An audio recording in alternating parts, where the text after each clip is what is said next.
Guys, hello. I'm sorry that I am late. I've been running around my house. Crazy stuff going on. New Year's. Can you hear me okay? Let me know in the chat if you can hear me. If anybody is still out there. Again, apologies for being a few minutes behind schedule. Woo. Okay.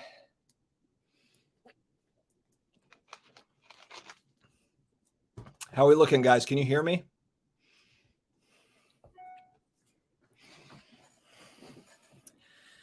Ooh. How is everybody doing on New Year's Eve day? I was just like, you know what? I'm gonna pop in just for a second because why not? I'll probably stay on. If there's people on, I'll probably stay on for maybe like 45 minutes or so, maybe an hour. We'll see. I don't know. Or maybe 5 minutes if no one shows up, and that's okay too. Happy New Year, guys. Let's say hello. Michael Ham, hope you are doing good, man. You're probably trout fishing down there. Is it trout fishing season down there in Tampa? Hope that you and the family are doing well too. I can't wait to see you again at another show coming up. Oh, by the way, so I'm planning to go with Steve to what is it? The Culture Collision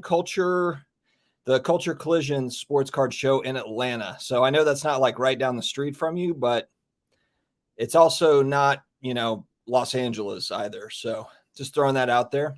Business 124, Happy New Year. Kamikaze Card Collector. AIH Sports, good to see you, man. Hope all is well. Hopefully you'll sell me one of those Brady Bowman Chromes at a massive discount. Brian, what's going on? Cards fan, good to see you. Chris C. OG Card Scammer, Happy New Year. JR, Happy New Year. Real Asset Collector, good to see you. Collector, good to see you, man. Hope all is good. Actually did I buy it from you? I'm pretty sure I did. A Devin Booker Select patch rookie I got from Real Asset Collector. You're on Instagram as under the same name, I believe. Anyway, follow him on Instagram because he's got some great stuff. Brian Kingsley, Happy New Year. Good to see you. Tom, hey. Colorado Sports Dude, Happy New Year. Salty Dog. I feel like there's some new people in here, or maybe people just that haven't gotten into the chat before. So good to see you. You got two more 8s. Are they paper or are they chromes?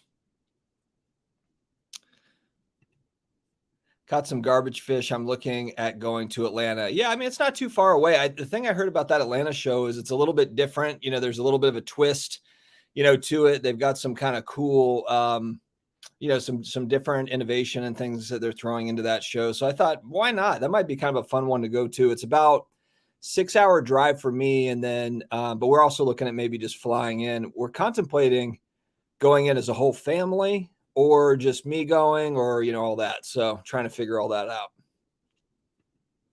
Hey, Timo, I appreciate that, man. Yeah. Happy New Year as well.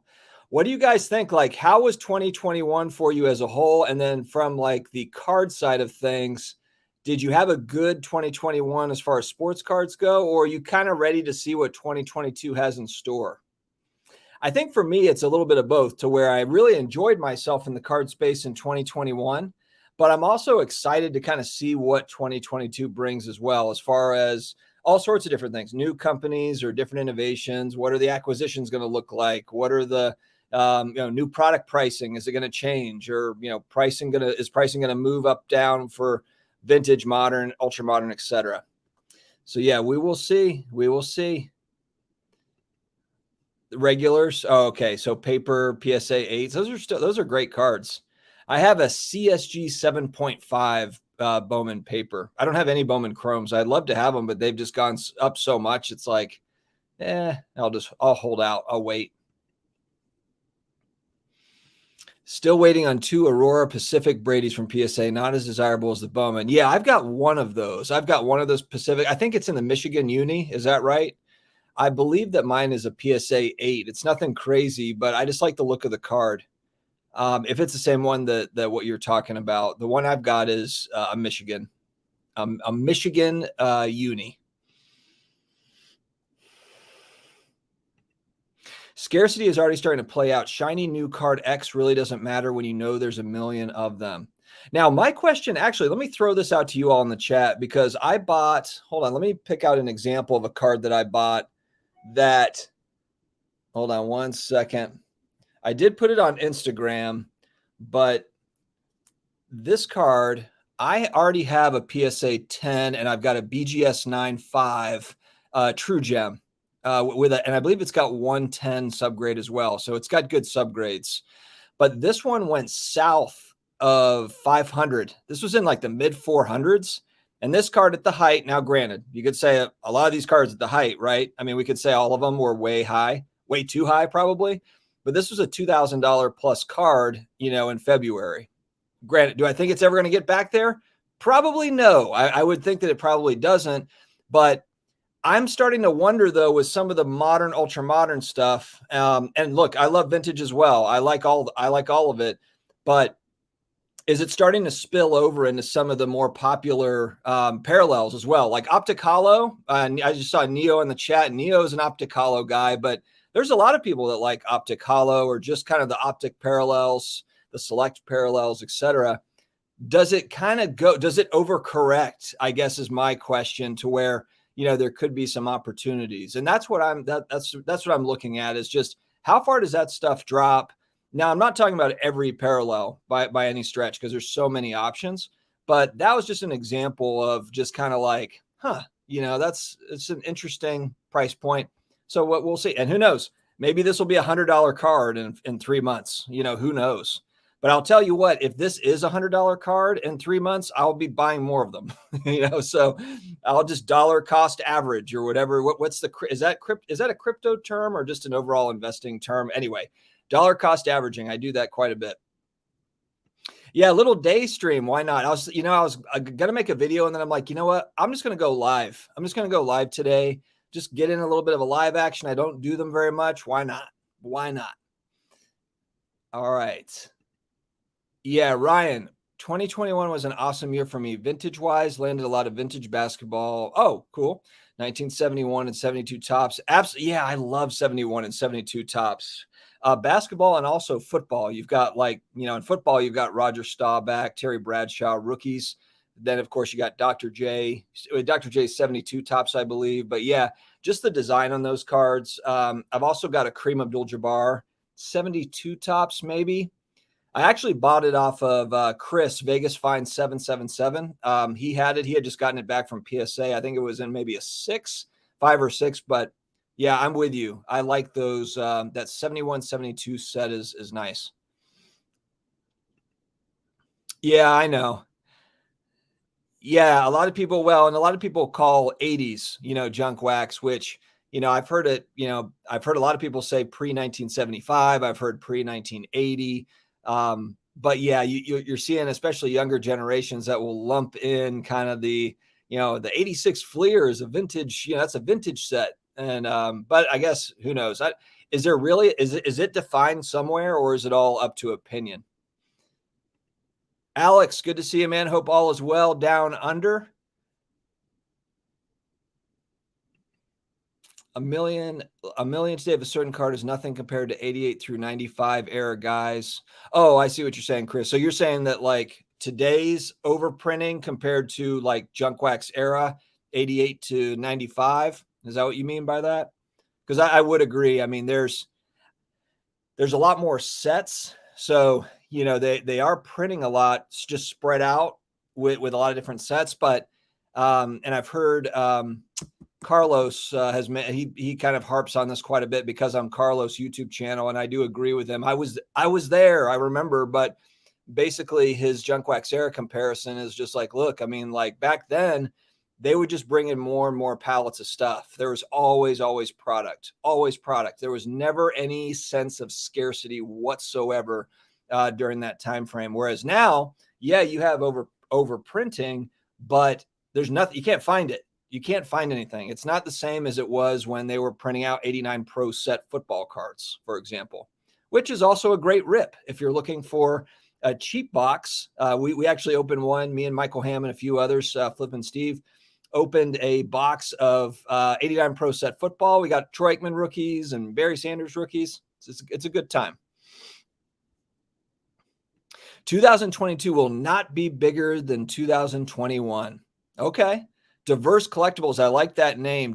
I'm actually going to look. Do you make videos? Do you have videos on do you have a channel, or is this just, just kind of your screen name? Because I'm a plethora of collectibles. I like all sorts of different things, but I see you've got kind of what looks like a golden age comic as your profile picture there. I dig that. So yeah, well, bigger in what way? What way do you mean by that? As far as dollars in, or just interest, demand?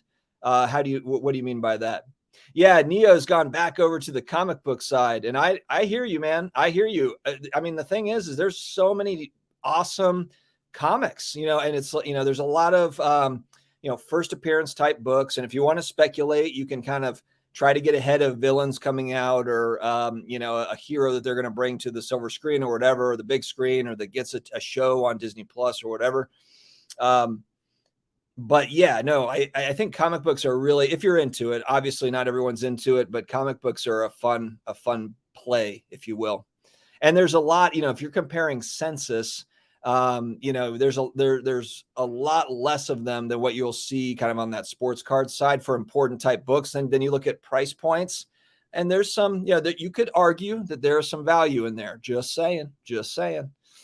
Hey, Happy New Year, Iconic Trading Cards. Good to see you. Patrick, thanks for your support this year, man. You've always been you're always great with the comments and bringing all sorts of different ideas to the table. So I really, really appreciate that. John Wolf, higher supply, less people in the lockdown, hopefully less stimulus money. Average prices should trend down on vintage. Okay. All right. So are you talking about vintage baseball? I've been hearing that vintage baseball, the feedback has been that those are a little high price-wise, vintage baseball. So I don't know. What do you think about that? Do you think that vintage baseball is priced just right? For me, and I know, look, I'm such a homer with vintage football cards. I just can't get enough of it. And when you look at kind of the pricing for Mickey Mantles compared to, I don't know, Jim Brown, or compared to, the stars of football, it's not even in the same world. It's not even in the same universe price wise. So I know I'm always talking up vintage football, but I really enjoy vintage football, and it boggles the mind how it's just, it doesn't get more hobby love. But anyway, we'll keep going. We'll keep going here. Sorry, guys. I'm jumping around a little bit in the chat, but I'm trying to make sure I get everybody here. Okay. 2020 was big. 2021 even bigger. What do you see in 2022 for cards in general? Biggest year yet? I think it depends on what you mean. If we're talking about more product, are we talking about prices on stuff just being higher? Are we talking about demand? Are we talking about, there's so many different things as far as it being bigger. The thing is I don't think that there's a lack of demand for cards. I really don't. And the reason why I say that is because if you look at card shows, when you look at all this vlog content, out there on YouTube, there's a ton of content that's out there with packed shows. It's not as if they're walking around and there's just nobody there. I mean, these shows are packed, and it's not even like it's just, LA, or it's just Atlanta or Chicago at the National. I mean, it's small town. You see, I'm in North Carolina. I watched a vlog, Greensboro, North Carolina. It's a couple hours away. Pretty big show. The local card show here in Raleigh is pretty big. I mean, it's busy. If I'm comparing it to where it was a year, 2 years ago, there's a lot more people there. Now, granted, you've got kind of things have, well, and actually the thing that's funny about that, I was going to say with the pandemic, more and more people are getting out, but now over the last few weeks, that's not really the case. It's kind of like come back. It's reared back to where less people are going out into the world. So, but it just, card shows keep humming along. That was a little bit of a surprise to me, to be honest. I thought that once things started to open up, you'd see, like, I thought the National would be a huge show, and the Dallas show that we went to this year, I thought that would be a huge show as well, just because of all the kind of the buildup. I wasn't sure though that it would keep on, just keep on going though. I didn't think that it would maintain that popularity. It really has. I mean, it started at that Dallas show. When was that? That was in May. when a lot of content creators went to that particular show because a lot of people just didn't know if the national was going to happen or not. So went to that Dallas show. It was jamming. It was packed. And then it's never really slowed down since then. And now we're at the end of the year. It's December 31st. So that'll be interesting. I think shows are really something to watch. Like, is that going to be the thing? Are more people going to get offline and get to shows? I don't know. Is the order still Prism Optics Select? That's a really good question for the chat, actually. Because I've been looking, I showed it a minute ago. I just bought this card. For as much as I love vintage and some of the other stuff, price points on ultra modern have come down quite a bit. So, part of me is like, maybe I dollar cost average because I do have a couple more of these.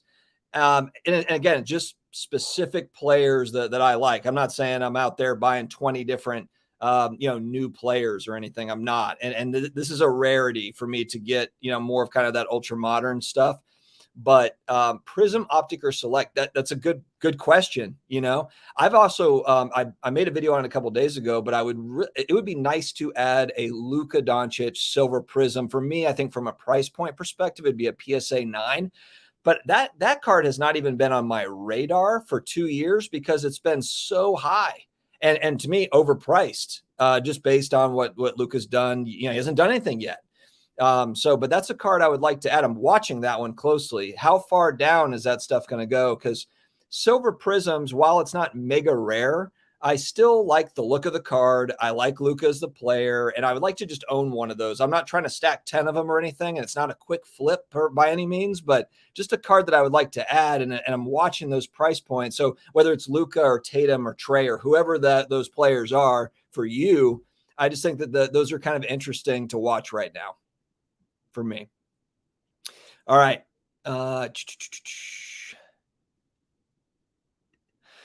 Larger population of the hobby could be partly to blame for the shortages of new stuff. Yeah, that's true. I mean, there's a supply demand thing going on here that I know Fanatics wants to. And the interesting thing too is with Fanatics is, they want to have cards everywhere, including the Wawa gas station, but you've got to be able to have the, what we talk about supply demand or supply chain issues.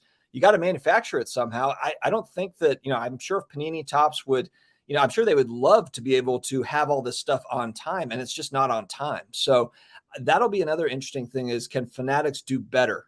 Is Fanatics going to be better at this than maybe what we've seen out of Panini and Tops? And again, we might be, railing on Panini and Tops, and really it's not their issue. Maybe Fanatics will have the same sort of issues. I don't know, but that's going to be interesting to watch too. It's mind-boggling that we're not going to probably see a Cade Cunningham Prism card until he's in his second season, or coming into his sophomore year.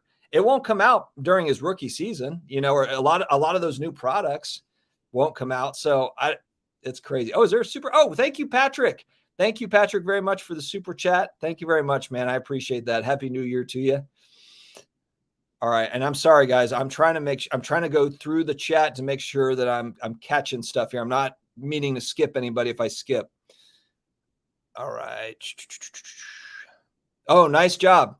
A 96 Kobe Chrome 9 with no greening. This would be another example of a card that's been absolutely bonkers high in price over the last couple of years that has kind of trended, kind of slowly come back down to earth, so nice pickup there. I don't have any, I'm not a really big Kobe collector, but I know that's a big card for Kobe people. One for the task. Good to see you, man. Happy New Year. Oh, I appreciate that. Timeless cardboard. Yeah. I mean, it's all, what, this is a fun hustle though, as far as hustling for cards and researching cards and doing all that stuff is fun. So really for me, this is just kind of documenting the journey, and I get to talk to cool people like you all that are like-minded that kind of are in that same world. So it's like, it's sort of a side hustle, side job, but it's the most enjoyable side hustle I've ever had. So I appreciate that. I will continue on, making content as much as I can. And if you do have any ideas, if there's specific content that you would like to see, I think that sports card content has certainly kind of evolved over time. And I think a lot of people are trying to figure out what is the best content for what people are looking for. There has been a huge move over to the card show vlog stuff, which makes a lot of sense if you think about it. I mean, with 2020, everyone's staying in their house and nobody can, no one's going to any sort of card shows. The fact that you can kind of see people on site in person, making deals happen and seeing what shows look like across the country, that is pretty cool. But unfortunately, I am not the card vlog king by any stretch. I've done a few of those vlogs. I try to mix into some comedy in there because I think it's fun. And I do that anyway. It's like comedy fun first, sports cards second. A lot of times with the beginning of the video where I do some stupid, sound effect or something, I show it to my 6-year-old and my 9-year-old are dying laughing, and even I've got teenagers as well that are like, Dad, I can't believe that you put that on the internet. It's hilarious. So that's, if you're wondering kind of like, why does some of that stuff happen? It's because they're like, I have like the biggest goofball dad ever. So it's kind of, there's more going on behind the scenes if you're wondering why it happens like that. I will be at the National. Yes. 2022, God willing, as long as everything is all good. I plan to be in Atlantic City, unless something weird happens, but yeah, end of July. I would like to be there for 3 or 4 days, as much as I can. I had an absolute blast. Honestly, last year's National was one of the best times I've ever had at any sort of card event, really any event ever. I would say it was so much fun. It was a blast. So yeah, I plan on being at the National. Really, I mean, I don't want to say every year because who knows if I miss a year for whatever reason, but as long as I'm kind of in the space and making content and even if I'm loosely in the space, I would love to go to the National unless it's on the West Coast or something. It's just such a great event. Bobby, Happy New Year. Good to see you, man. I'll try to. Yeah, I will try to tonight. We'll see how it goes. Bobby sent me one of the best videos of the year. He DM'd me this video, and you're probably wondering like, well, what does that mean? Well, he sent me a video and it was almost kind of like home video style. And I don't know if it was off of YouTube or where it was, but it was of a Toys R Us from like the 80s. And it was kind of like home video style, but the thing that was so cool about it was like you were there. It was like a time capsule. And in the US, we don't have Toys R Us anymore. I think in Canada, there are still Toys R Us, but it basically shut down. I think they opened like a mega Toys R Us here recently in New Jersey. But for me, just even the smell of a Toys R Us I remember it. I don't know if it's plastic or whatever that smell was, but you walk into a Toys R Us and there was a distinct smell. So I've got big time nostalgia. Even like the video games, I don't know if you remember, but they had the little paper slips. So they had like the picture of the game. And then they had paper slips in a little pocket, a little pouch. You take out the slip, you take it to the counter, you buy the game from them. So Bobby sent me one of the coolest videos of the year. So thank you, Bobby, for that. I hope that you have a great new year as well, buddy. Hey, thanks, Brandon. I appreciate that. Yeah, I know I'm kind of OCD about the content. It comes out quite a bit. But like I said, it's just enjoyable. It's not really a chore for me. There's been, a day or two here and there where I'm like, man, I really need to get this video out, but I've got other things to do. Otherwise, I really just enjoy doing it. So there's not too many days where it feels like a chore. Vintage baseball raw cards, affordable, graded vintage baseball. Steve, I've been thinking about, and I'm probably going to get, smoked if I don't really kind of do this properly. And I've been thinking about this for a while. I just sent in my first SGC order. That's my first grading order ever with any company, because a year and a half ago when I was kind of looking at grading. I was already buying graded cards, but I was like, you know what, maybe I will try to send in. And it was kind of right at that point where PSA started to get real busy, and then the backlog, and then the complaining started about, man, my 30-day order is turning into 6 months or whatever.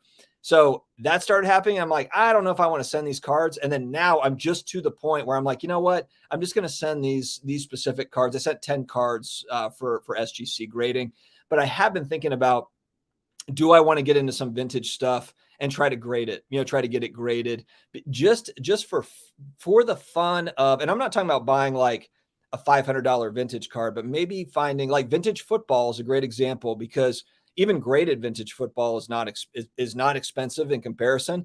And it's what I enjoy. So maybe I start with like some raw vintage football cards, and then and try to get better at really viewing, what they look like, what a trim card looks like, what a replica, and maybe I'll get burned a few times. But I think that would be kind of a fun thing to do in 2022. I might do a little bit of that. I'm contemplating it. Yeah, absolutely. Let's do it. I am down. I am down for a beer. Absolutely. Let's do it. Obsidian. Yeah, a lot of people like Obsidian. Thank you, Patrick. I appreciate that, man. I'm with you here. Yes. Yeah. So I know a lot of people are kind of, down on Select because 2020 stuff is overprinted in comparison to where it has been previous.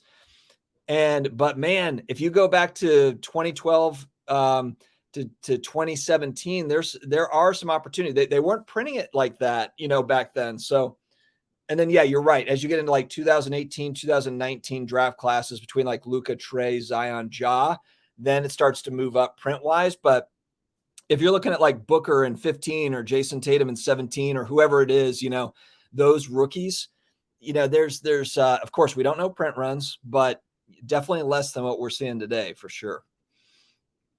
I know that's what's so terrible about it is the Select product looks great. There's nothing wrong with the way it looks. This is another show that I want to go to here. It's nearby me. So yeah, this is a quick flight. Ryan, we've talked about this. So yeah, I will get to the show at some point, the Shriner show in Boston. Yeah. Overwhelming. Right. After 2 years, had to get my fix. Yeah, a few deals. Okay. Well, that's good to know. That's good to know. It's a good point. Yeah. I mean, if you're going in on some of the newer players, Giannis is he's got the title, he's got the MVPs. He's already, you're basically already locked up a Hall of Fame career, assuming he just plays out another 5 years, as long as he's got kind of a 10-year plus career, stacking up stats, he's got a ring. Yeah, you're right. I mean, as far as safety goes, Giannis is probably, I could see the argument for Giannis for sure with the newer guys. Yeah, Kobe's have gone down quite a bit. Absolutely.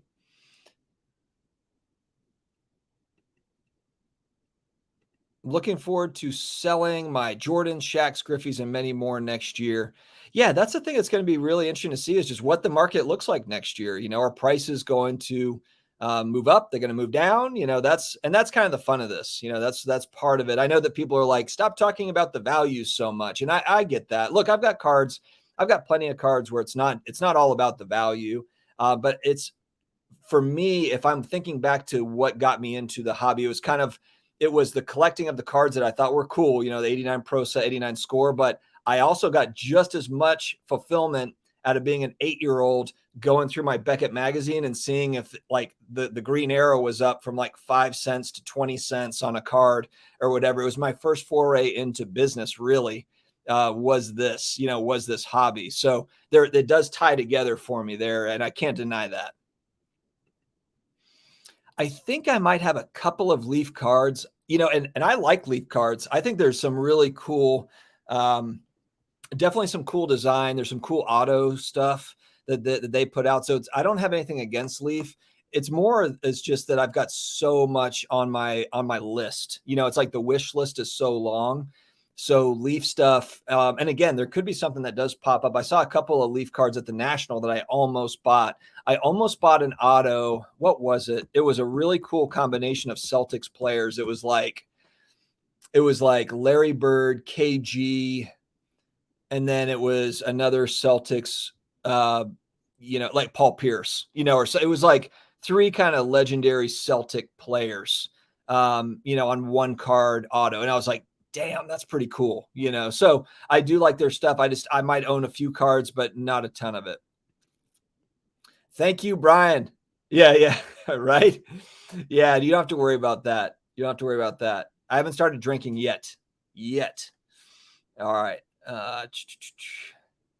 Sorry if I missed anything, guys. Here, I'm trying to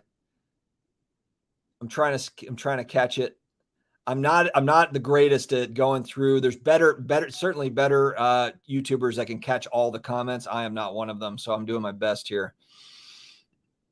Yeah, I can see, the National on the West Coast.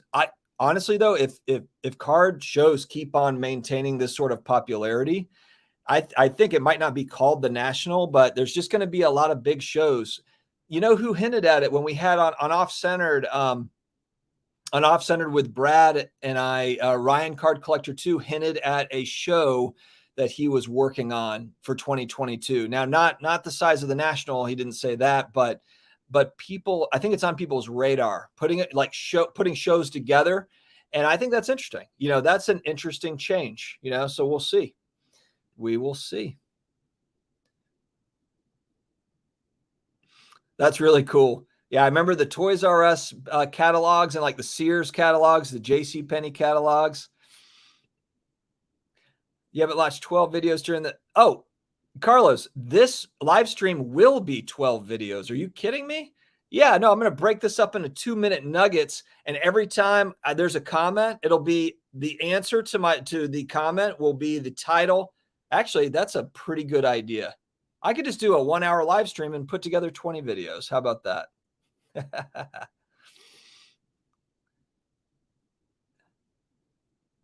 Yeah, NES on the front of it for $88.88. Yep, they got you on the games, which is funny to me now because and I don't mean that in a bad way, but like the system was what, $100, and then the games were still like 30, $40. A lot of them were not. Now, some of them when they first came out, there was like Excite Bike Kung Fu were like $20, $25. But the games I think they progressively got more expensive. And I think it's hilarious nowadays because now they'll give you the game for free, but the only way you can advance in the game and get the power-ups and all that is if you spend money to get them. It's like the free play, but then you got to pay to play type thing. And then someone was telling me, a member of my family, like a 25-year-old gamer, he was like, yeah, I've spent about $1,000 so far on this game. And I'm like, what? You know, back in my day, you spend $40 on the game or $30 on the game and you just play the game through. And now it's a whole different world out there. I do think they're going to get one of these. I do. I think they're going to get one of them. Maybe they'll get both of them, but I think it would just be shocking if Fanatics was not able to pull off a deal for one of these two. To me, just because why would they not want to add? I don't think it's a matter of wanting to. I think it's just a matter of if they can. But I heard Luber talking about partnerships with these companies. So I think it's one of two things, in my opinion. They either acquire one or both, or they put a deal out there that's just too good to refuse for Topps and Panini to use their stuff, you know, to where it's like, I don't know, some rev share partnership to where Panini's like, oh, hell, all right, fine, make our Prism products and we'll take X amount of, you know, of the sales. I just can't imagine that they don't get anything done there. I think they will. Yeah. Oh, thanks, Chris. I appreciate that. Also enjoyed how you would end videos on a positive note. I know I need to do better with that. A lot of times, and a lot of it is, I've got a job, I've got 4 kids and a dog and a wife and stuff. So a lot of times I'm trying to throw things together and I miss things, at the end of the video, I'm like, dang it. I missed kind of a point that I wanted to make, but it's too late. Got to keep rolling, got to keep going. So I am definitely the content creator that does not think twice about a lot of the stuff. It's kind of more of like, all right, we're making, we're making it and we're moving on, which good, it's for good or bad. I think there's people that probably put together just better content in terms of they put more time into the production, put more thought into, each video. They might put out less videos than me, but maybe it's better, to some people. And that's okay. I have my style, and I'm just going to continue on with my style. I crossed over 700 videos recently. And so it's kind of a fun, just to track it all. It's just kind of fun. So we'll see though. I might, I'm an old dog, but I can learn new tricks. So hopefully, we add some new things in 2022 for sure. For me, this is 89 score Barry Sanders and a PSA 10. I want one of those. I will have one, but I can't pay over $1,000 for one when literally 3 years ago when I was looking at them and stupidly did not buy one at that point, they were $300. But I hear you. I hear you. That's an interesting one. Who dat? Thanks, Ryan. I appreciate that. Why did the NFL not postpone the New Orleans Saints game where they had 24 players? Now, you didn't hear that wrong. 24 players out because of protocols. Meanwhile, the Browns are playing. I don't know if Neo's still in the chat, but oh, the Browns are playing? Push that back. And then guess what the NFL did? Oh, now instead of a 10-day wait, now it's a 5-day wait. So now after we see the Saints game where they're completely unprepared, should have beat the Dolphins, didn't have half of our team, didn't have more than half of our team. You can tell I'm a little bit bitter. I'm a little bit bitter about it. But honestly, it's okay because this is not the Saints' year. The Saints were not going to get into some sort of a role. They weren't going to go to the Super Bowl. It wasn't going to happen. I'm a 35-year Saints fan, but I'm just talking truth. Okay, it's just facts, or at least my opinion.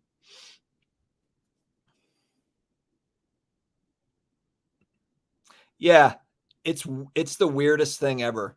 And part of me is just kind of feeling like if you're a speculator in this space, part of me is like, I'll just put all my chips into NFL Hall of Fame and just hope that over time other people love it and appreciate it the same way they do baseball and basketball. And if I did nothing other than that, I think that would probably be fine and just didn't even touch anything else. But I'm with you, Paul. I am totally with you. And I know I'm a homer. That's my, that's my deal. But yeah, I'm all about it. Very nice, John. Very nice. The bigger concern is Fanatics PSA joining in 3 years, so you'll get no choice but pre-graded or NFT. I kind of do wonder if we're going to see more of like you open the box with the already graded card thing. You know what I mean? Kind of like you open, like, so instead of having to, okay, I bought this box of cards and all right, I've got the insert, or whatever. I've got the parallel. I've got the big chase card. Maybe it's already graded. I don't know. I mean, that would be kind of an interesting twist, would it not? Now, of course, where they're going to come into some issues is if that company also owns the grading company. And then that, it's like, if it's all under the same umbrella, people are going to be like, if they mix it up to where you've got CSG, PSA, BGS, you've got a bunch of different things kind of thrown into different product. That would be an interesting twist. And I'm not saying maybe not for every product they put out, but I don't know. It'd be kind of what do you guys think about that? Or is that just a horrible idea? Yes, I do have mom's trash can. First time, long time. Have you picked up any CSG slabs yet? I have. Yeah, I've got a Tom Brady Bowman paper rookie card in a CSG 7.5, and I got it in a CSG slab because it was a huge discount off of BGS and PSA, and I was like, this is such a no-brainer. It's the same. Well, here's the thing too is CSG has a reputation, from what I've heard, of being a tough grade. So I'm okay getting, and who knows, maybe at some point, somebody will buy it from me and they'll try to cross it over to a PSA or whatever, because CSG is considered a pretty tough grade. So at some point, if I'm trying to maybe upgrade out of it, trade up or, something like that, I don't know. I just think that CSG and SGC slabs for me, if it's the right card and it's a good looking card, I like those. I'm a fan. So yeah, I do. And I've got a variety of CSG slabs. I don't have 100 CSG slabs, but I probably have 12 to 15.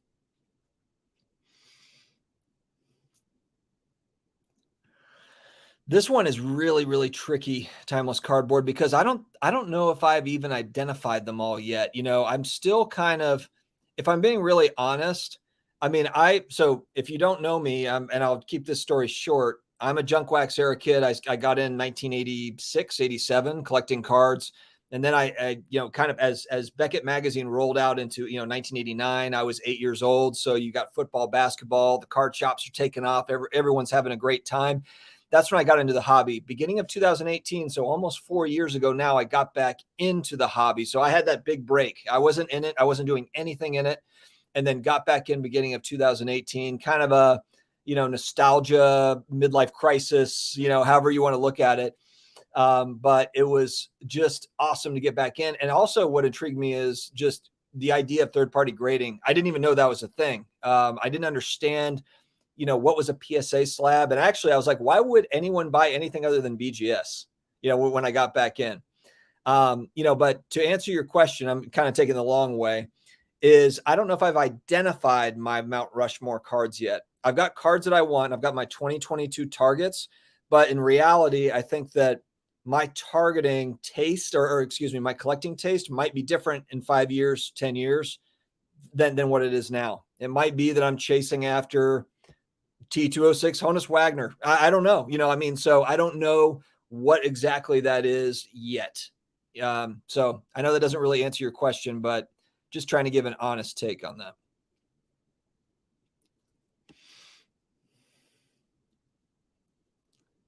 Yes, baubles and ball cards, the year to have more cardboard fun. That's really the thing, man. And shout out to Baubles and Ball Cards. They are handling my first SGC submission. And I'll let you know, I'll kind of show what it looks like when it comes back. I'm not any sort of, so what's going to be interesting about this submission is I didn't get them pre-checked. I did kind of wipe the cards down with the microfiber towel, but this was not kind of a, some people are just very, very careful about what they're sending in. I sent in specific kind of patch auto cards for players that not mega expensive cards, but just cards I thought would look cool in the SGC slab. Like, for example, 2017, it's either 16 or 17 Worn Moon patch auto. It's an on-card auto. It's got the four, it's the cornerstone capstone card where it's got 4 game used patch, like the 4 cubes on it. I mean, I got the card for 50 or 60 bucks. It's, paying the grading fee. So it's not, I didn't send any massive cards in for this submission, but I'm excited to work on that side of it. And I think that, PSA will open up. I think it'll probably be, this time next year, I think we'll have a much more streamlined PSA process, so I'm excited to kind of work that angle of the hobby as well too, just to kind of see, play in that space as well. So thank you to Baubles and Ball Cards for kind of helping me out to get started on that adventure. Yep, Birds and Magics. I actually watched, and I owned a PSA 5 Magic Bird rookie, and I sold it. I sold a bunch of cards that I now I have to buy them back. And it was one of those deals. I had and to give you examples, I had a Wayne Gretzky Topps rookie in a CSG 6.5. These are the cards I bought getting back into the hobby. So getting back in, like, I would say for a lot of these, it was like mid 2018 all the way to like early 2019. Wayne Gretzky SGC 6.5 Topps rookie card. Bought it for about $200. $200 was like my cap. I'm like, I cannot spend more than $200 on a card. That's crazy. I can't do it. So I bought it. It went up to maybe like, during 2020, it went up to maybe like $600. So I sold it for $600. These are kind of rough numbers, but just to give you an idea, I had a Julius Erving 72 Topps rookie card and a PSA PSA 5 or 6. I think it might have been a 5. No, it was a 6. And again, bought it for like $180 and then sold it for like $490. I'm like, whoa, yeah. And this is before both of the spikes. So if you think about like August 2020, July, August 2020, there was a big spike. And then there was the other one that came February, March was and so I sold before we got to the big spikes. No regrets, but so that card, I did hold on to. I got a Joe Montana rookie and a PSA 8. I held on to that one. Jim Brown rookie card, PSA 3. Pete Maravich rookie card, PSA 6. I held on to those. So I was smart there. But that Magic Bird, though, that's one I now have to go back and get because I'm moron. I sold it. And I did well on it. Like, it was a PSA 5 and I bought it for maybe $250. I sold it for maybe $1,000. So it did fine, but now I'm like, but I want that card back. So, those were not the smartest sales, that I had, but it is what it is. Oh, this is a good point. Yamwax, good to see you, buddy. Thank you for tuning in. Fanatics has hardly secured any trademarks around cards yet, a strong signal of at least one acquisition coming. Yeah. Well, and with all the acquisitions, it would be shocking that there's not another acquisition. Yeah. So I agree with this. That's actually a very good point. And I think I was watching a podcast where you mentioned the same thing. So very good point there, Yam. Ziggy, good to see you, man. Happy New Year. Hope all is well. Iconic Trading. Yeah, shameless plug. Absolutely. Get all the shameless plugs out there. If you've got a channel, get in the chat. I'll see if I can, hopefully I catch it and I'll throw it up there for sure. Started my YouTube channel in November to chronicle the journey. Hope you can check out the videos. Yeah, I have watched your videos. I like your videos. Yeah, man. Keep it coming. I watch a lot of sports card content. I don't think that there's enough of it, and I'm always excited to see more of it. So, I know that in some way we're competing for eyeballs and we're competing for views and whatever, but I still think there's a lot of room for all sorts of different types of content. I think that's what's really cool too, is I like seeing what sorts of creativity people come up with, because right now, you'll see a lot of you'll see trends with it. It's like vlog, everything's a vlog. Everything's a vlog. You've got the show vlogs, and now you've got all the card shops. All the card shops have got channels now, high production channels. So it's all and that's all cool. Like it's all, I like how you've got just such a variety. You got people like me that just jump on, talk for 10 minutes, throw out their 2 cents on something. Some people think it's cool. Some people think it's dumb, but that's my shtick, so you have all sorts of different ways to attack it. The podcast thing where you got 2 people, 3 people, kind of talking cards. It's all good.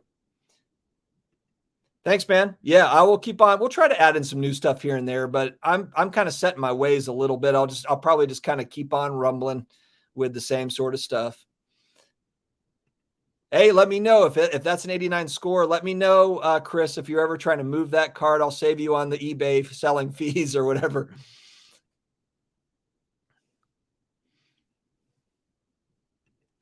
Yeah, this was something, and I've heard, I've talked about this. I also heard Mike Baseball Collector mention this in a video over the last day or two. I think it's fairly obvious that, PSA not really being fully operational in 2021 was not a positive thing when that was really what a lot of people, and whether you dislike the flippers or whatever, it wasn't just flippers. It wasn't just the folks that were buying a card to grade and sell immediately. It was all sorts of folks that were doing that. The buying raw to grade it. They were buying raw to grade to sell quickly. They were buying raw to grade to sell in 3 months or 6 months or a year or in 5 years or in 10 years. So when you shut down that whole thing, you shut down kind of the game. A lot of it, not all of it. I mean, I was still doing things, but it changes the way the hobby is. And then you factor in, I mean, think about all the roadblocks that were hit in 2021. There's no retail product. And when there is retail product, people are fighting over it. And I know that wasn't every case. There was also lots of good cases where people were working together to get product. But the point is not a lot of product out there to get. So retail is pretty much a non-factor. PSA, BGS pretty much shut down. It's like there was so many things, so many roadblocks, and it was still maintained popularity. Yeah, you have prices that came down, but it's not as if demand is completely gone. There is demand. And honestly, once those things start to shift back around, the expectation for me is that people swing back through. People will swing back through. Will everybody? No, but yeah, I think people will come back to some degree. Ian Book looking like that wouldn't have gotten a scholarship. He had no help though, man. He had no help. Ian Book had okay, so we're missing our top 2, our all pro tackles out, Pro Bowl guard, Andrews Pete out. Literally I was playing offensive line that night, essentially, for the Saints. Michael Thomas out. You had Alvin Kamara, but how many times, and we did try to run Wildcat stuff with him to try to throw off the defense, but yeah, there's nobody out there. There's no receivers. There's no linemen. There's nothing. And then the worst part of it against the Dolphins was Demario Davis, the captain and really the heartbeat of our defense, was out, and that was a problem. Yes, thank you, Ryan. Thank you. Injuries and just people that weren't allowed to play. I'm just going to say it. The game should have been postponed. If you're going to postpone the game for other teams that had less people in the protocol, why wouldn't you have postponed that game? I don't know. It's my conspiracy theory against the Saints. They're always against the Saints. I'm just saying. All right. Yeah, I still have quite a few Baker cards. And what's funny? So my AFC team is the Browns because my in-laws live in Dayton, Ohio. They're huge Browns fans. So my AFC team I pull for is the Browns. And then plus it's just a franchise that, they haven't been good since the Bernie Kosar days, so I'm pulling for the Browns. And, this is usually the time when I'm buying Baker stuff. It's these, because he had a great rookie season. His second season, everything falls apart with Kitchens. I bought a lot of Baker stuff during that time. And then he comes back the third year. I moved off of some of it. But yes, this Baker RPA I do have it. The National Treasure is the one you're talking about, I believe. I've got a few of them actually. Actually, stay on the line. Let me see if I can grab a couple. I'll just show you what I've got because it's in a case over here. Stay.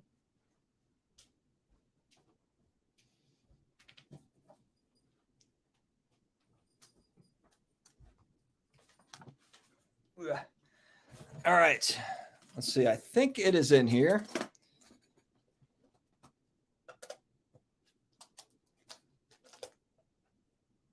So actually, it's the booklet. So it's but I just honestly the booklets are so awesome. So yeah, it's 2-color patch. It's on card, and I like too how it's kind of the gigantic one touch, for the booklet. And then I've also just got a regular. This one is numbered out of 99, so there's no patch, so it's not an RPA, but it's a rookie. It's a National Treasures auto rookie. And I was just, honestly, and I still feel the same way. I know people are like, "Oh, Baker stinks." I still think he's going to have a good overall career. So I'm going to sit on that stuff. But, and maybe I'll move off of it down the line a little bit, but I'm not in any sort of a hurry. I wanted to have a couple of nice Baker cards. And so that's what I've got there with him. Do you have any? Are you a Baker fan? Are you collecting? Are you selling, buying? Great question. Great question, PMN. I don't know.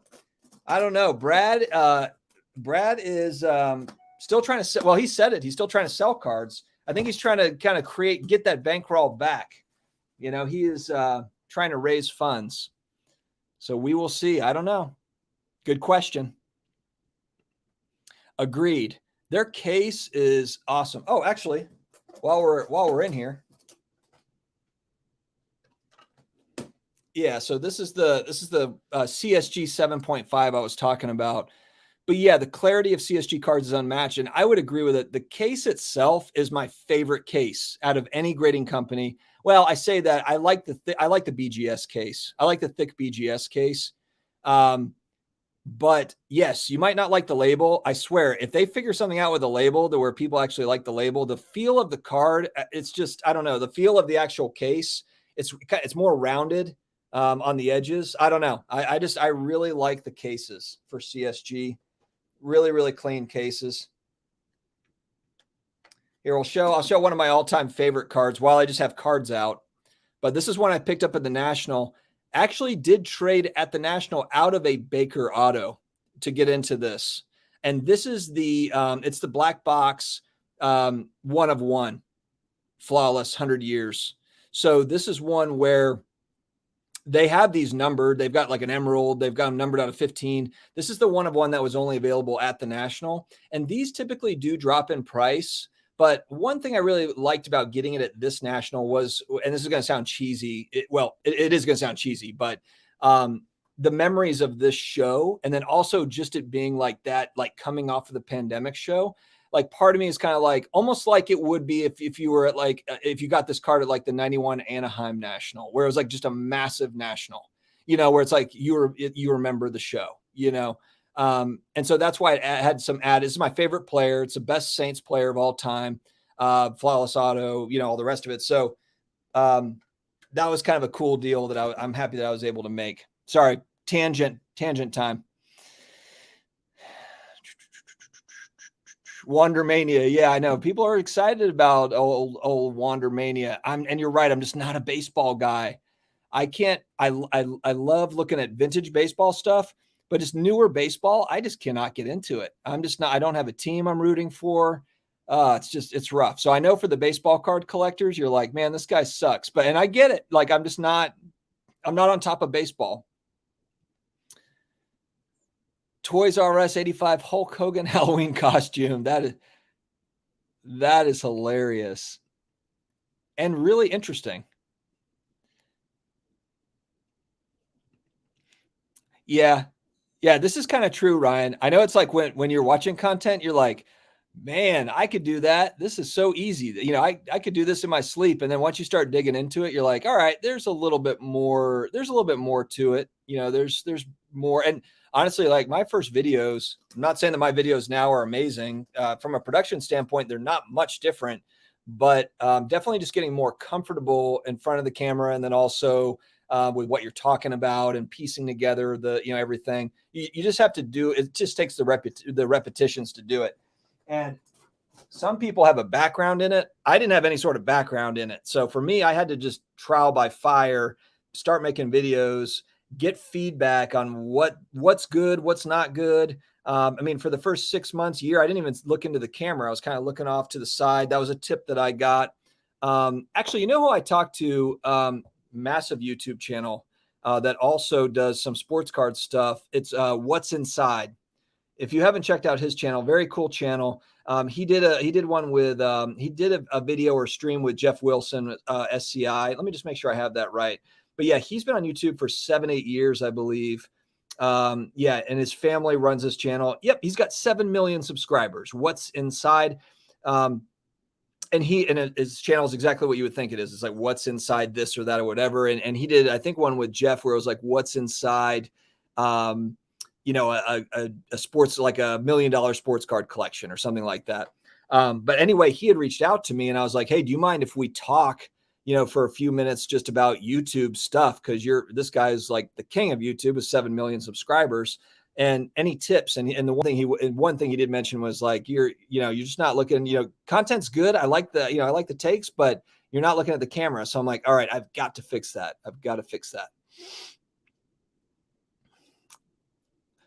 Sorry, guys. I know I'm behind here. Anybody familiar with grading new sealed VHSs? Where do I start? Is it IGS that grades those? IS something for VHS.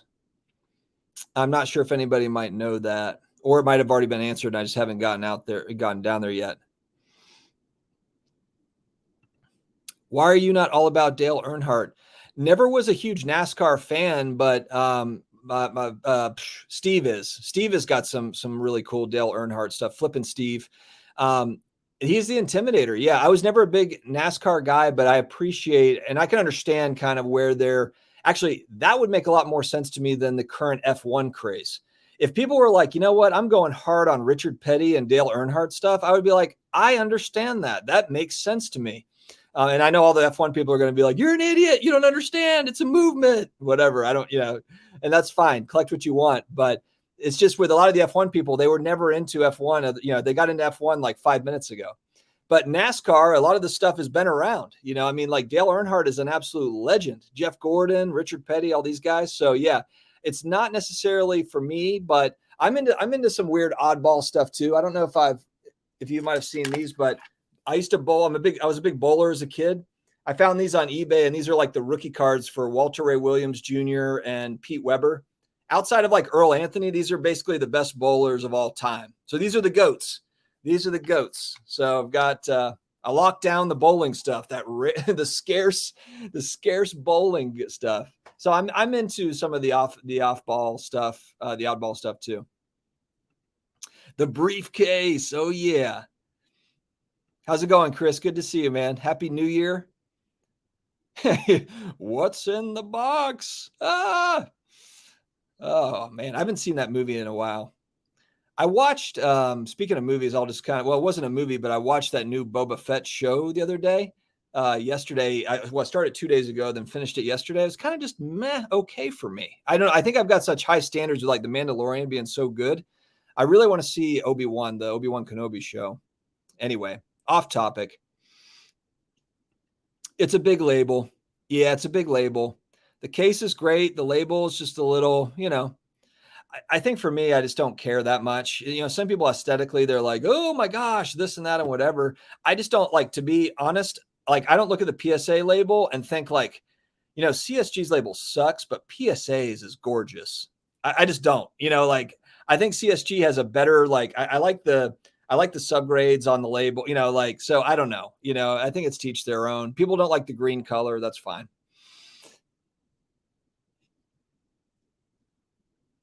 Yeah. CSG case is perfect mix of PSA and BGS and on case.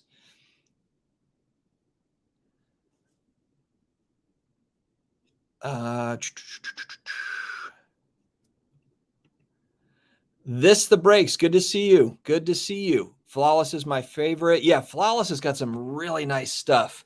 I'm fairly new to, I should say like 2021 was my first foray in actually buying some National Treasures and Flawless stuff. So I'm not some like long time National Treasures. Same with Exquisite. I bought Exquisite in 2021. But again, football cards because of the price point. I'll give you another example here.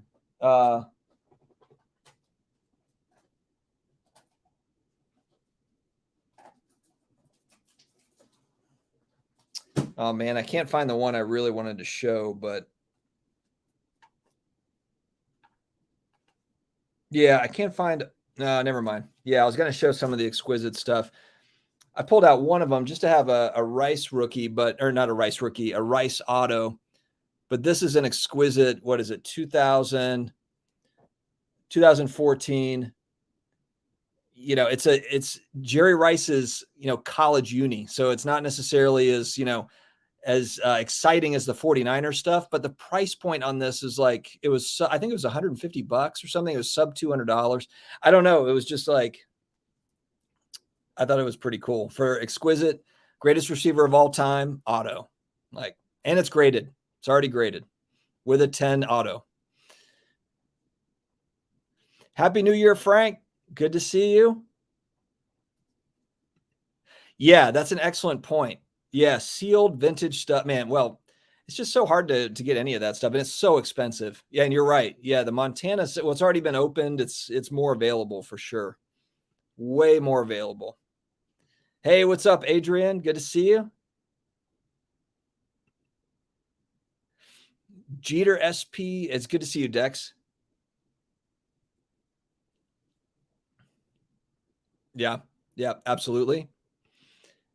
10 1977 Star Wars cards for $40 could grade high.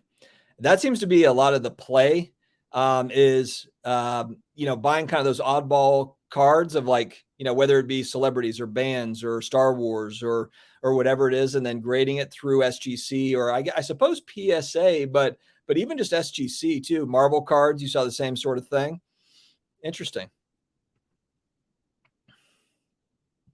Yeah, just hold the wax. Hold the wax. Now, my question, Chris, is so what about the stuff now? When you have let's throw out, what would be a good example? 2000, was Giannis rookie year 13 or 14? I think was it 14? I'm drawing a blank as to whether or not his rookie year was 13 or 14. All right. So, because you've got a big star that's in that, prism, let's just say, buying and holding the newer stuff like that, does that have the same, sort of upside as like the 81 Topps football that's got that Joe Montana rookie card in it potentially? Or I know it's not a similar comparison, but when you just look at like 80s basketball boxes and stuff, do the prism, kind of going back to 2012 to 2017 prism, holding on to any of that stuff over a long period of time. What do you think about that? Thank you, Brian. Thank you. Yeah, it took a lot of time to get used to it, honestly. I'm not any sort of natural at all with it. I don't have any sort of background in TV or cameras or any of that stuff. So it took a little bit of time. Yeah, IGS grades VHS, sealed VHS. And I'm in, it's just another thing to look into. And I have seen kind of the record high sales on it. And I'm just like, man, unless I'm at a garage sale or something, I would be looking for that sort of thing. But that's not a market I'm looking to get into at this point. Nothing against it, just too much for me. Too many other things. Oh yeah, there's some big bowl games. Alabama's already started, right? Isn't it Alabama and who's playing? They're like number 1 versus number 4 or something, and then 2 and 3 play. Oh, I don't have a crew. Yeah, no, this is a one-man show for sure.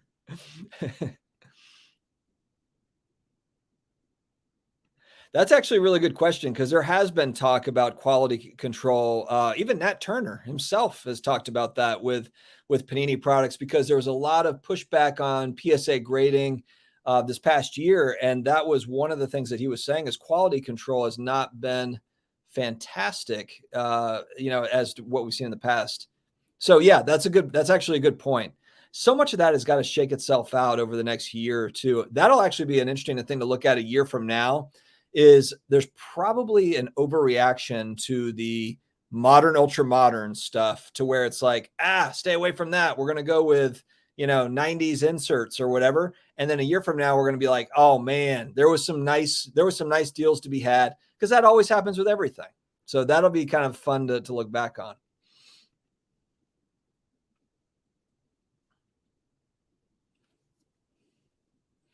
David Justice. Yes. Yeah. David Justice was the man. Yeah. The Braves in the 90s, man, with David Justice and Glavine and Smoltz. And then they had Maddox at one point. Yeah. That's kind of an interesting, Richard Petty doesn't have a rookie. Earnhardt's 88. I don't have enough a view into. Yeah. That was actually kind of the thing that I didn't understand is I hear all the F1 talk about like new Topps Chrome or whatever. Why aren't people buying like Michael Schumacher vintage cards or whatever, Andretti stuff or whatever it is? And that'll probably be the next thing, and no, I haven't bought any of it. Actually, I'm lying. I do have one. I have a 79. I have a Mario Andretti card. I do have a PSA 10. It's like it's a niche set. Dang it. I don't have it nearby though. Anyway, it's from 1979. So I do have one vintage. Now Mario Andretti he's just a mixed driver. He wasn't like just an F1 driver. So he was racing in all sorts of different types of circuits, but he was in F1. He has didn't he win like he won an F1 championship. He also won a NASCAR championship. He's got like all the Triple Crown or whatever. As you can tell, I'm not a race car driving expert. Hey, let's hope so. Tell your friends, casual collector. Let's get to 50K subs. Let's get to 50K subs. Maybe Fanatics will take a shot and buying in on some content. That's the thing that I'm interested in seeing. There's a lot of there's definitely big production money going into sports card content that was not there less than a year ago. So that is very interesting.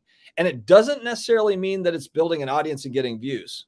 So it doesn't necessarily equate to I hire 10 people to run this show, and I've got amazing production, and we've got a bunch of subs and views.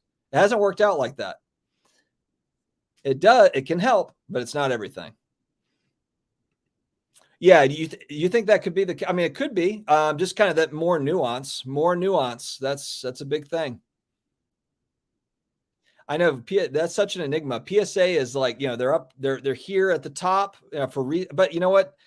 The biggest reason why they are is resale value. If SGC had better resale value, you wouldn't be talking about how great the PSA slab looks or whatever, or any of that stuff.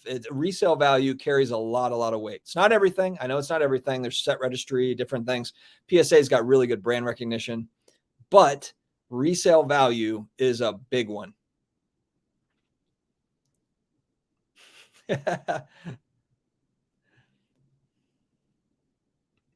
Yeah, I like the tux. I do like the tux. I think too, because it's just a black and white slab, it's so neutral that you throw any color, and with all the different color refractors and different things, you throw anything in it, looks pretty good. Yeah, John Williams likes the BGS slabs. I get it, man. I like the BGS stuff too. It's a huge thick slab. It's like, if it falls, you're not worried about the card just completely crumbling. Yeah, I think that's a really key thing. There was and Silver Jackify that made that initial video that I was somewhat reacting to. The really excellent point that he's driving home is just probably not enough vintage talk. Because it's such a huge part of the hobby, the card hobby, that doesn't get near as much attention as the exciting modern, ultra modern, whatever, the flavor of the week. And so I think that one thing I would like to see out of content, my own content, but also, just YouTube content, is a bigger focus on the education part of that. Because you've got blowout card forums and you've got, channels that touch on things here and there. But if there's more education, more people are taught and showed that stuff, and showed also just kind of the history and different things about it, I think that there would be more of an appreciation. I don't know if there's enough education on it to be frank. Hey, thanks, TJ. I appreciate that. I appreciate that very much.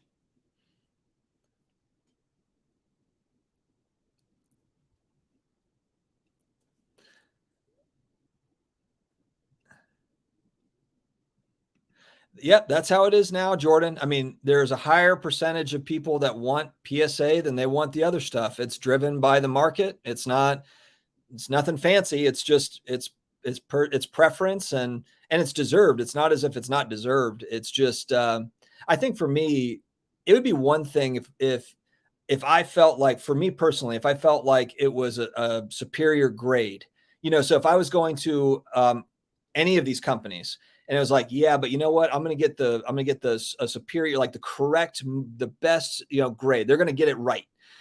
I can't look at any of those four companies for me, I don't see any of them as being superior to the others. I think that they all are very good and they all, kind of bring value. So that's where it's like when I'm looking at like $100 to grade a card versus $25 or $30 to grade a card. Yes, it depends on the card to some degree, but I mean, it's like I can't pay $100 for, to put it in a slab where really for me, it doesn't make that much of a difference. Because I don't think that the grade was that much better or any of that. Hopefully that makes sense.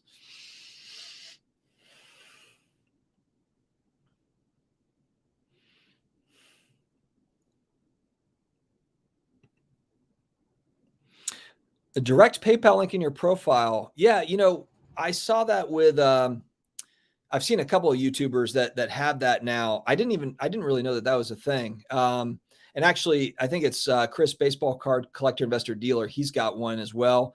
I can try that. I can put it in the video description. I've never kind of like, I guess I need to go and copy the link into the video description, but I appreciate that very much. I mean, that's amazing. Any sort of support is really, really humbling, to be honest.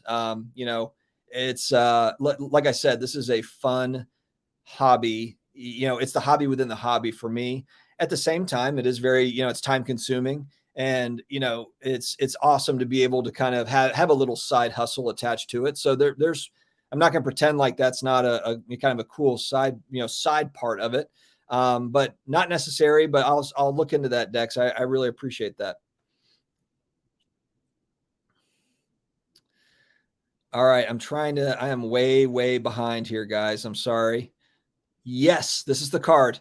Venerlanda 79 Andretti. I've got a PSA 10 of that one. Yes. And that set is actually just a cool set in general. They're art cards. And I'm not going to pretend like I'm some expert on that set, but there's a Pele card. There's a Muhammad Ali card. It's just like legends of sport. Check it out. Check it out and see what you think, because they are fairly affordable too. I mean, the Pele card, I mean, I'm just throwing out some examples, but the Pele card in a PSA 10, like, maybe $600-700. I think that might be the more expensive one. Muhammad Ali is maybe $400 or $500. The Andretti I got for the PSA 10 for 150, I believe. But there's a bunch of options in there. It's just a cool set.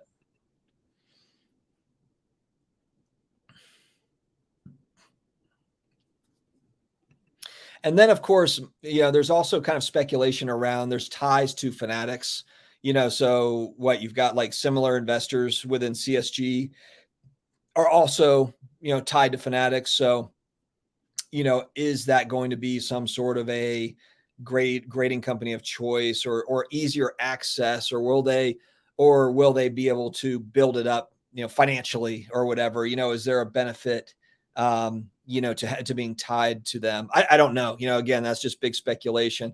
And obviously Fanatics is not going to want, in my opinion, I don't think they're going to want like, oh, well, this is our one grading company that we, that to use, because they're not going to want to have it all tied together, because it'll look like a weird, look like a conflict. I'm sure they'll probably separate it all or figure out a way to tie it all together. Meaning tie all the companies in so that there's competition.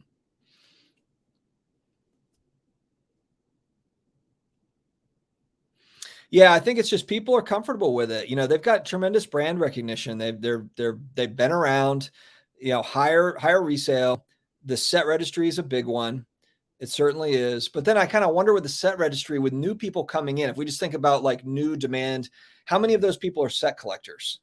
and honestly, and maybe they eventually become set collectors, but does a new person care as much about that as someone that's been collecting for a long period of time? Maybe they do, maybe they don't.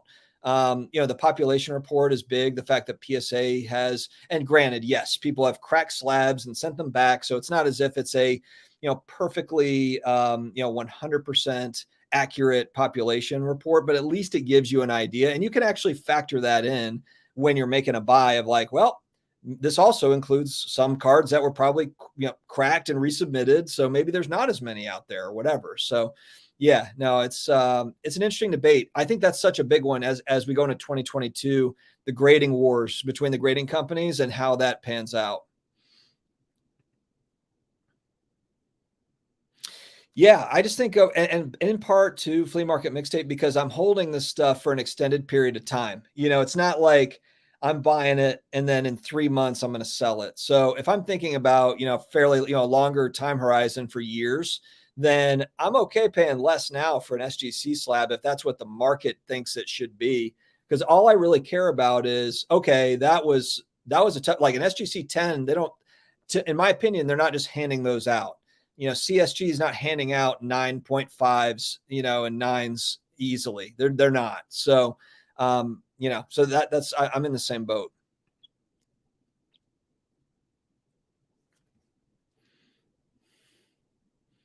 Oh, okay. Alabama's up 7-3.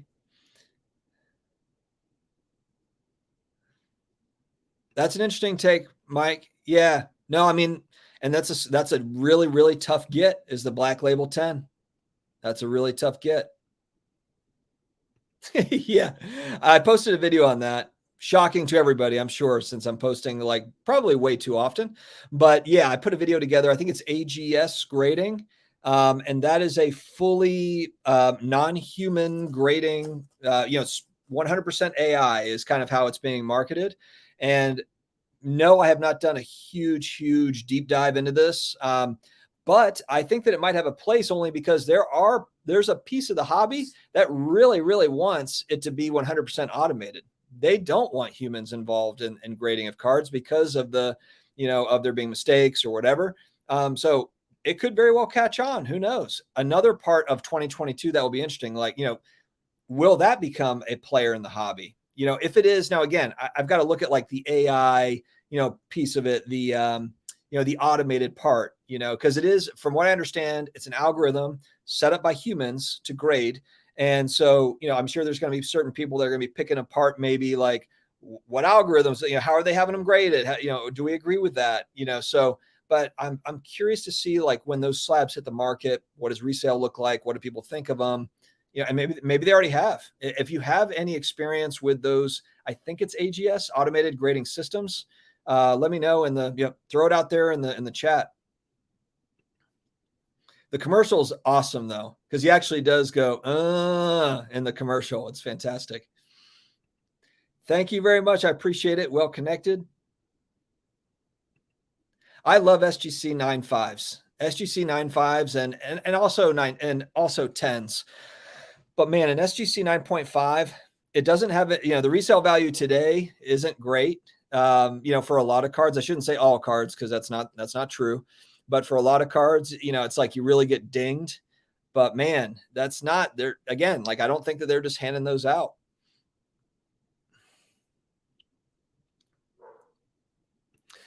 My first 1980s sealed video next week, your fall. That's funny. Is it Goonies or which one are you going to get? Ghostbusters?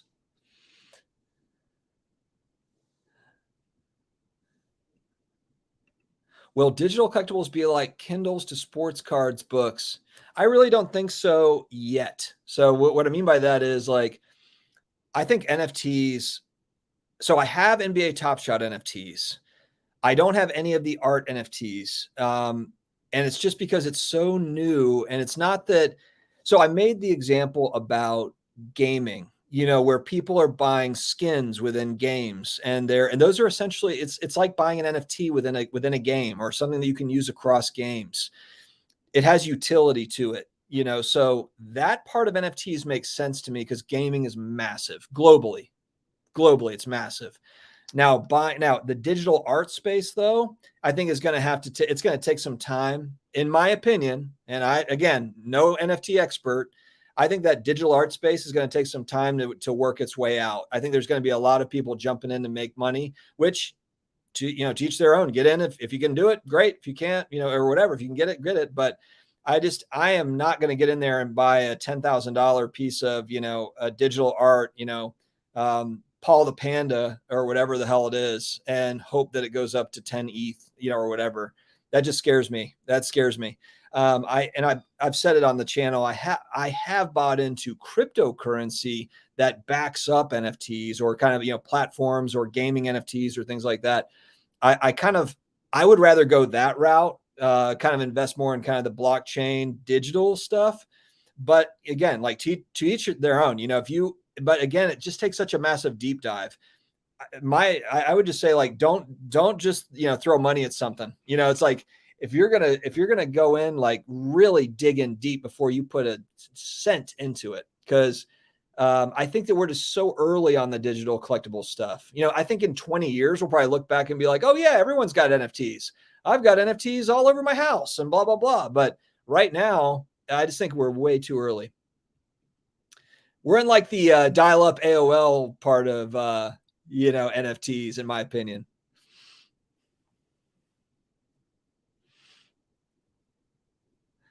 All right. Guys, I just realized I've been on for an hour and 20 minutes. My goodness. It's almost time for drinks and hot tub time. So I'm going to have to wrap this up soon. And I know that, shout out to Because I'm Carlos. Because I'm Carlos YouTube channel is having a stream tonight, I believe. I'm just going to take a look at the time because I don't remember, but I want to shout him out because I do want to try to catch that later on. That is always entertainment. Let me just take a look at it. Scheduled for 9:30 p.m. Eastern. So yeah, check out his channel, and there will be others. I'm sure there'll be other live streams. But guys, if there's any final thoughts, throw them into the chat before we head off into the new year.